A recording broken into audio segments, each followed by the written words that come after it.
I'm Dave, I'm an alcoholic. Thanks, Steve, for taking the chair and sponsoring me and being a good friend. Thank you all, guys, for making this meeting possible. I consider myself lucky. I had a safe and secure childhood. I know that's not everyone's experience, but it was mine. I had two parents that loved me and two older sisters who looked after me. I had friends, and I never felt like I didn't fit in. But in high school, everything changed. It seemed like I went from one extreme to the other. And all of a sudden, I became self-conscious. I could never remember being self-conscious before. I mean, I was probably a bit chubby, glasses. It didn't even occur to me that that was the thing. When I got to high school, everything changed.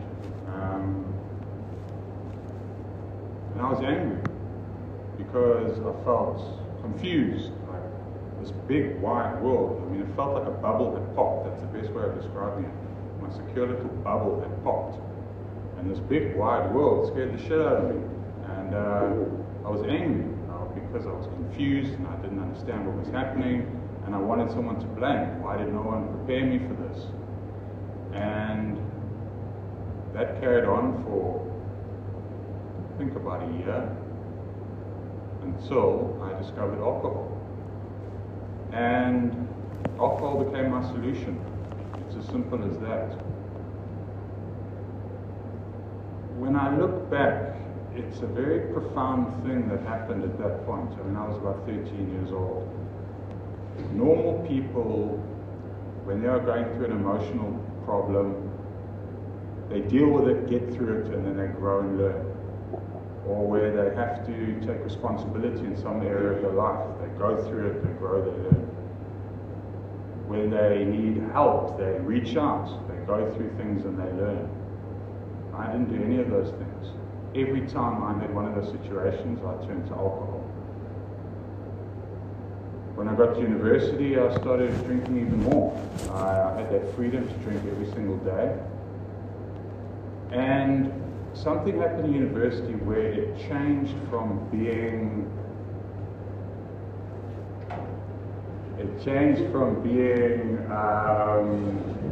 something that helped me have fun and something that gave me a bit of confidence and all of those things, to something that helped me escape reality. By the end of it, I dropped out of 2 degrees, I dropped out of 2 diplomas, and so life wasn't fun anymore. But alcohol and drugs, I always used a particular drug in tandem with alcohol my whole life. But I realized that something changed and I was escaping reality. I started to feel shame of not being good enough compared to my friends who were moving on with their lives, which made me drink more, and so my alcoholism manifested. After 4 years of freedom in Cape Town, I was hauled back to Joburg and I had to live at home again, which was not great. I got a job, and then instead of actually going to the job, I just pretended to go to the job. And for 9 months, I basically would leave home, sit in my car and drink whatever small amount of alcohol I could scavenge from the money I stole or bribed. And that was my life. That was my life. 22 years old, sleeping in a car, drinking to escape reality. So I hatched this plan, and on my birthday, I stole a check from my mom. I forged it for the maximum amount. I cashed it. I booked a one-way ticket to London. I left the next day. I didn't speak to my family for 2 years. Because I blamed them, you know. I couldn't see that my life was a consequence of the choices I had made. It was like their fault. And so I was angry. And in England, my alcoholism kept manifesting. I went through about 12 jobs in 5 years. I would either just get fired, or I would just wake up hungover and walk out, You know, we spoke about war stories earlier. I could tell you the crazy, stupid, sometimes funny, sometimes tragic things I did in those 5 years. But ultimately, it was just a progression of my disease. Incapable of dealing with life on life's terms. And I mean, I was a mess. By the end of it, I felt incredibly insecure, lost, confused. By this time, the kind of reality of the mess my life was obvious. But I was worlds away from understanding that the problem I had was alcoholism. I came back to South Africa. My dad offered to help me get through chef college, so I came back to South Africa to qualify as a chef. And one night I got drunk, smashed a beer bottle, and threatened one of my dad's friends with it. And my dad asked me the next morning if he thought I was an alcoholic. And I remember thinking, no, of course not. This is what everyone does. This is how everyone behaves. I'm just trying to illustrate how far removed I was from my own reality. To get that chef qualification, I was expelled twice. I wrote exams drinking on anti-booze. I had to be supervised by the headmaster's wife. I was an absolute nightmare. And as soon as I had finished that qualification, by a miracle I did finish it, I started to go to rehab during that time. Not in Scottsboro, but in Joburg. And so I was in halfway houses or in rehab whenever I wasn't studying. And so when I say I got through it, it's because by this time I was becoming institutionalized. The only way I could survive was by other people looking after me, basically. But I was introduced to the rooms. You know, I had the same experience as a lot of people. I was put on 7 different medications, mood stabilizers, antipsychotics, lithium, and all of that. And the same woman that prescribed that medication to me told me about the rooms. And so I experienced my first meeting in January 2008, and I got sober January 2016. So for 8 years, I went in and out of treatment 12 times. So at the start, well, this is an important part of my journey to explain, because I don't know, I can't speak for anyone else's experience, but my inability to provide for myself, my inability to take responsibility meant that my family had to take responsibility for me. And so when I arrived home after sleeping in my car for 2 weeks, and my only alternative was to leave this house with the clothes on your back or go to rehab, I had to go to rehab because I didn't know how to survive on the streets. I was incapable of holding down a job. And so my only alternative was to go to rehab, and then I would be resentful that I was being put in prison in rehab. Meanwhile, it was a choice I had made based on the consequences of my other choices, and yet I couldn't see that. And so I started this rehab process. As soon as I finished my chef qualification, I wouldn't say I ruined my sister's wedding, but again, I was drinking on anti-booze, which is not a good idea. I went and slept in my car for 2 weeks, and this was while my sister was on honeymoon. So I must have, we're a close family. So in my mind, it's like, well, you do your honeymoon and I'll do me. But that's not how people who love other people behave. She must have known and been aware and been very concerned and worried that her brother was once again missing. And of course, upset that I was once again influencing, destroying what should have been a lovely experience for her. The reason I use that icon is that after that experience, my dad drove me 650 kilometers on my birthday, on a Sunday evening, from Joburg to Dududu. I arrived at 10:30 on a Sunday night, and that was the beginning of a new chapter in my recovery. I'm trying not to go and this happened, this happened, this happened. I'll try and fill in some of the insights I received as I went along. But by this stage, I had already been in rehab 3 times, but I still did not believe that I had a problem. I didn't understand alcoholism, but I didn't even think that alcohol was a problem. I thought that if you gave me what I wanted and you didn't stand in my way and you behaved differently, then I would have been different and this wouldn't be like this.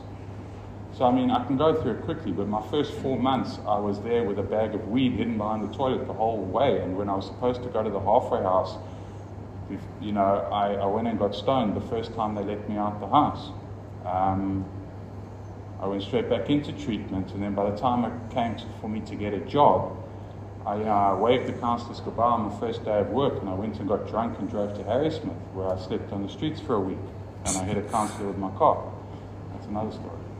I came back into treatment, and this time I was like, do you know what, guys, I don't think I'm an alcoholic. Of course you're an alcoholic, Dave. I don't think I'm an alcoholic. Okay, Dave.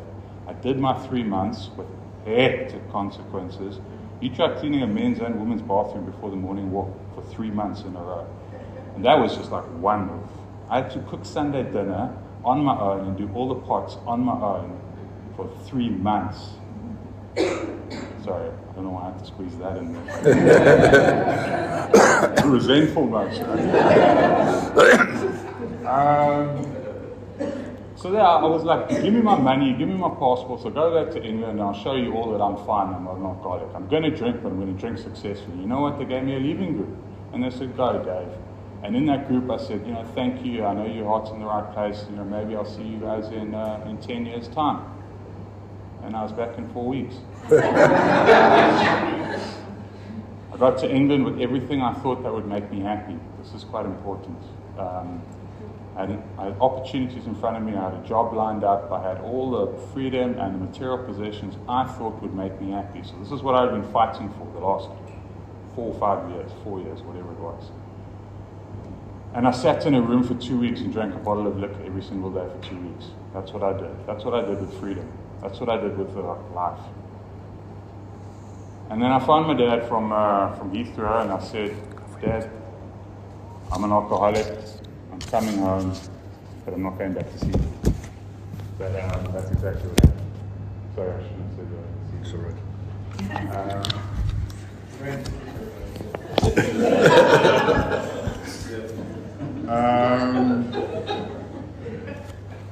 So I came back eventually, and I did 8.5 months, and my sponsor at the time was Don T, and he really believed that I had turned this magical corner, that I was the prodigal son, that I had returned, and that I was going to stay sober for the rest of my life.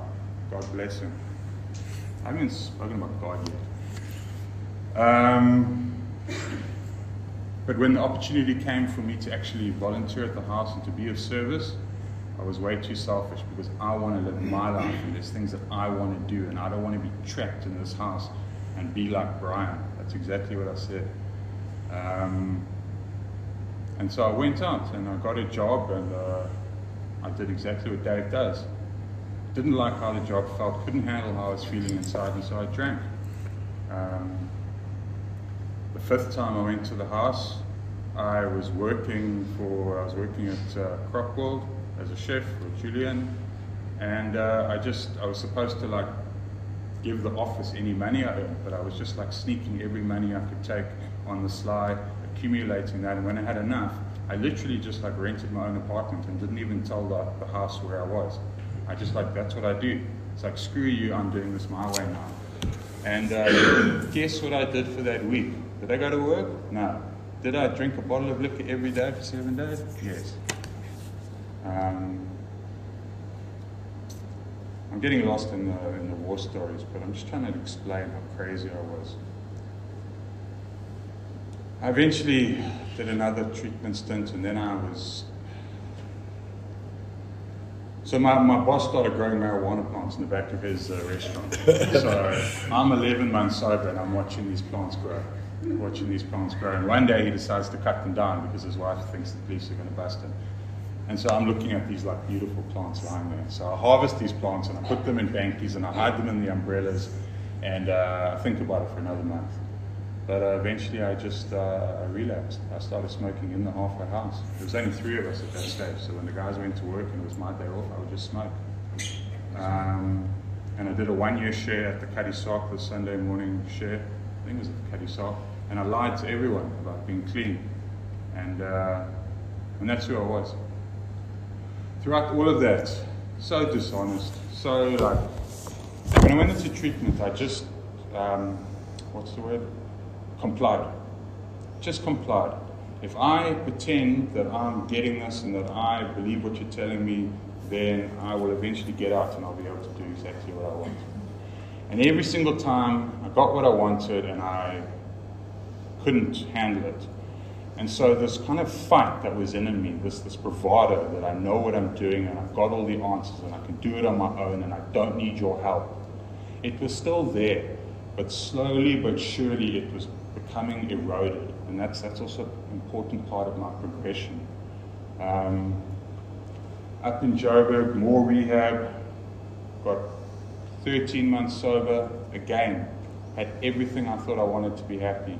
I'd just been in a halfway house and I moved into an apartment and I had a job and things were great. You know, and in my mind, this is what I had wanted my whole life. And yet I was miserable. I was so empty inside. I shared about it the other night. I wasn't bored, but I was so unsatisfied. And this is a guy who's done the steps 6 times, been to thousands, I think quite literally thousands of meetings, had the best sponsors, and you know, and this was my head. This is where I was at. That's the power of denial, inability to take responsibility. But actually, it's just this disease. Some people awaken quickly. I awaken very gradually and very slowly. And I'm not going to go into the pain I caused my family because I hope it's kind of obvious. I don't want to go down that road right now, but it's just, they were with me that whole time. And so when I was unhappy about being stuck in rehab, imagine how they were feeling, you know?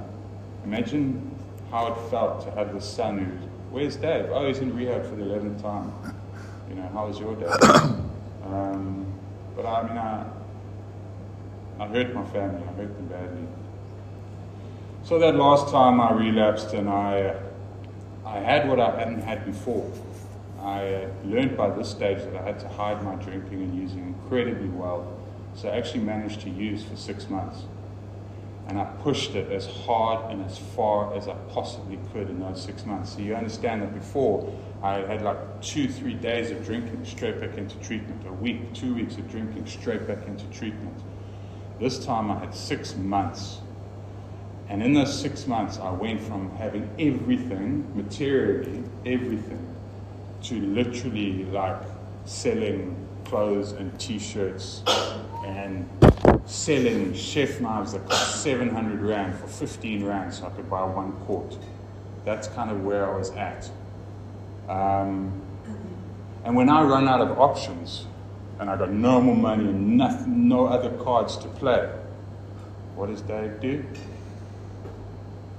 I need to go back to rehab. And so that last time, did I want to go back to rehab because that I knew I was an alcoholic and that you know, everything was going to be, no. It was like I went back to rehab because I had no other card to play. But my plan was, because I went to the psych ward before I went there, as I do, and I had convinced myself that I'm going to speak to a psychiatrist, I'm going to get a nice diagnosis, I'm going to get some yummy medication, and I'm going to live in rehab for a long, long time. Because, like I said, that fight and that bravado was kind of deteriorated. And if I describe the emotional state I was in when I entered that psych ward, I don't think I was suicidal, but I felt absolutely empty inside, like completely, I didn't see the point in living. Like whatever that life I was living, or whatever I was trying to achieve, whatever I was trying to do was not working. And you know what my greatest fear is? It's wasting my life. And I don't mean wasting in the sense of getting the job and the car and traveling the world. I will speak about God. I mean that when I meet my Maker one day, He will go, I gave you everything. I gave you all these opportunities. I looked after you. I tried to help you. I gave you this life. And what have you done with it? You've done nothing with this life. And so that was kind of the state of mind. I just got to tell you, so I came in on this prescription, and I used medication for 3 or 4 days. This was at Ramsgate Rehab, not House on Hill Rehab. And something happened to me on a Saturday night where I had started to feel buzzy. People say, oh, the medication would have taken effect so quickly, but I felt like I was on drugs. And after speaking to a friend of mine who in the rehab for about 2 hours on a Saturday night, I just knew. Something inside of me just knew on this deep, intrinsic, fundamental level that if I go down this path, it's just never going to work. And so that night when they gave me my medication, I stuck it under my tongue, and as I was walking away, I spat it out. And I'll quickly relay what happened that night. Other people started going to bed, and it was raining, and I was sitting there on my own, and I was in the rain, and I stared up at this light outside of the kitchen, and I just started talking to God. I think I was shouting at Him most of the time, and I was just like, I can't do this anymore. Whatever this life is, I don't want it anymore. So you know what? You have it. I cannot do this anymore. I am done. And that was the start of my recovery, the 23rd of January 2016. So what happened? Basically, I let God into my life. I had become a Christian when I was 18, but at that point, I let God into my life. I stopped trying to control everything. I stopped trying to think that I knew everything. I stopped thinking I had all the answers, and I think for the first time in my life, I was willing to ask for help. And that doesn't mean I was asking for help every second of every day. It means that a crack opened up where I could see that if I didn't get help and ask for help and allow other people into my life, then this wasn't going to work. What happened that night, it's important that I explain this. A guy who knew the steps, had worked the steps, who'd been in rehab, who had gone to meetings. What happened that night is I took step 1. I realized that I was the problem.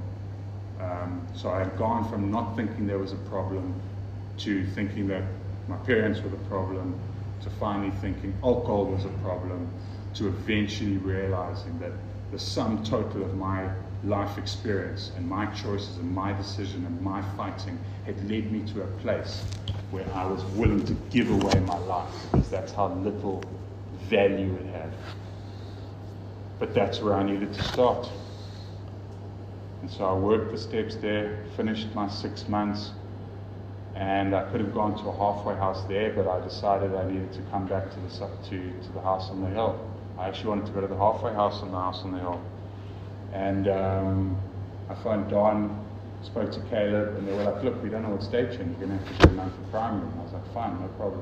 It wasn't even a thing. I was like, cool.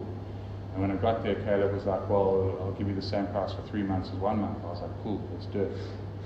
And so I did another 3 months of treatment. I literally left one rehab, had a leaving group in one rehab, got on a minibus shuttle, an hour later was in someone's life story at the house on the hill. That's how I roll. And then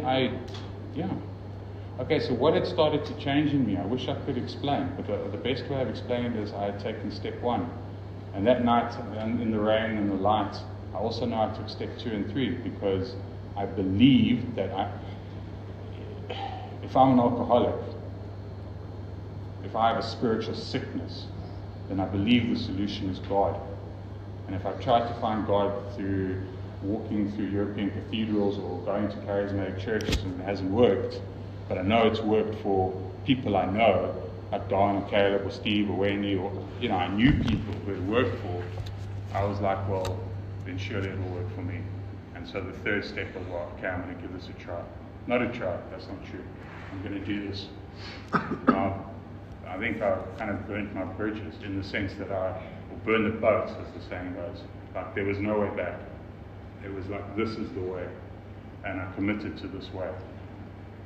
And so I did a 3-month in the halfway house, and I thought I was going to stay in the halfway house for a long, long time. But when I got to my 1 year, they were like, no, you need to get out. We know you can do treatment. We know you're comfortable in treatment. We know you present well. You need to get out and take responsibility and learn to live life on life's terms. And so by the time I did my 1 year share, I had my own apartment in Scottsboro. I had started a catering company. I was just doing catering at a retirement village up the road, and my recovery had begun in earnest. What kind of details can I give you about my spiritual condition or the progress of my recovery by that point? I didn't know I was going to stay sober at that point. I didn't know that everything had changed. But looking back, I can see that just because I had taken step one,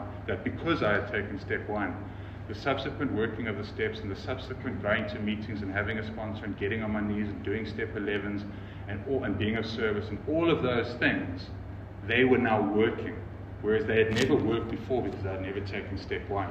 For me, I'm sorry, step one is huge and pivotal and important and nothing. My entire life, from when I was 13 years old to when I got sober, was my journey to step one. That's what needed to happen for me to be ready to do recovery. In my second year, I got an opportunity to volunteer at the house. I did that every weekend for 13 months. And I would drive the guys to a meeting on a Friday night in Musgrave. So I was studying UNISA. I started a psychology degree. I was studying AXA.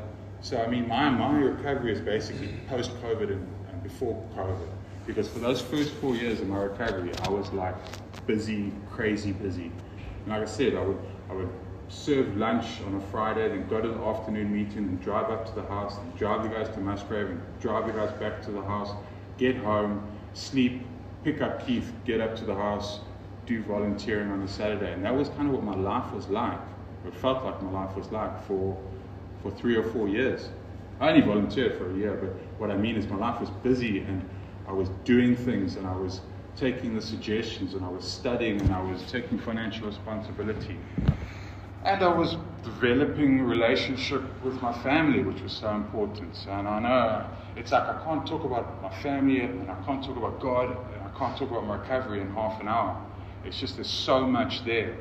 But of course, the relationship with my family started to improve. My connection with God started to improve. I started to understand, and I know this is true today, that there is only one thing that God wants from me, and that is to be of service to other people. Now, I'm not saying I'm a service guru. In fact, people here will know that oftentimes I'm reluctant to be of service. But if someone asks me for help, I'm there. When I see an opportunity to give, I try to do it. I try to do that knowing that that's exactly what God wants me to do with my life. You know, I found a relationship with God through these 12 steps. I didn't have that before. And that relationship, that connection, which I nurture through the steps in step 11 and meditation and prayer and through exploring and searching for spirituality in my life, the simple conclusion I've come to is that the meaning of life is to be of service. And the point of life and the purpose of life is to kind of grow in this character of release from the bondage of self to someone who maybe thinks about others just a little bit each day and is willing to give of himself and his time and his energy and his resources just a little bit each day. That's kind of where I'm at. And I know that'll keep slowly progressing as long as I stay in these rooms and working this program. And so I finished one degree and I did my honors, but lockdown kind of changed my business. I couldn't carry on with it, so I decided not to. I finished my honors during kind of heavy COVID time. And then the 3 years since then, have been different. Because do you know what I wanted to talk about? I think I'll go 5 more minutes here. Oh, it's already been half an hour. Bloody hell. You can take 3 minutes, it's very good. Getting to know who I am. Understanding who I am, being true to myself. Now that doesn't mean I'll be selfish. What I mean is, what says on those AA coins, to thine own self be true. It's like, stop worrying about what other people think. Stop comparing yourself to other people. You do you. Part of me doing me is knowing that I need to be of service and be in this program. So I'm not saying be selfish, but I need to do me. And I've realized that I like peace and quiet and calm and simplicity, and I have worked hard to make my life as peaceful and quiet and calm and simple as I can. Now, I'm not saying that's always going to be the case, but that's where I've been at the last 3 years. And because I quit my job and I finished my honors, and I thought, okay, what am I going to do? That was when my father got sick, and I was able to go to Johannesburg. I was with my father the 4 weeks before he passed away, and with my family the 4 weeks after he passed away. And then I was back in Joburg 3 months later for a couple of weeks, and then I was back in Joburg for 7 weeks over Christmas, and I was there in June this last year, and I was there for December this year. So the way my life changed from not being busy was like, well, maybe that God was saying to me, okay, I'm freeing you up to kind of be of service to your family and to make amends to your family. And so my mom's not in a great shape, and my sisters are kind of, you know, I'm in a position now to actually give back to my family and to make proper amends and to take on more responsibilities and to be there when they need me and to give back when I never could give back before. And I believe that God has put me in this position to give back to my family. And I know there might be tougher times ahead, but I'm quite sure that given my experience that I will continue to do the right thing. You know, I started camping, you know, I love going to Kruger, but I'm living my own life, guys. I'm exploring what I believe is worthwhile and valuable to spend my time and energy doing. And that's a freedom that I've been searching for my whole life, because that's what I was always wanting before. I thought that if I got money and cars and a house, then I'd feel free. But actually, freedom is a state of being, it's internal. And I didn't realize that I was a slave to alcohol. I didn't realize that I was trapped in this disease.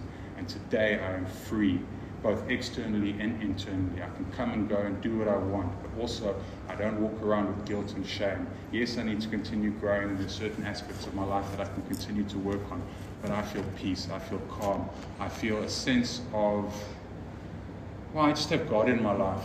That's the truth. I'm not saying I don't, you know, I get things wrong, but that's part of being human.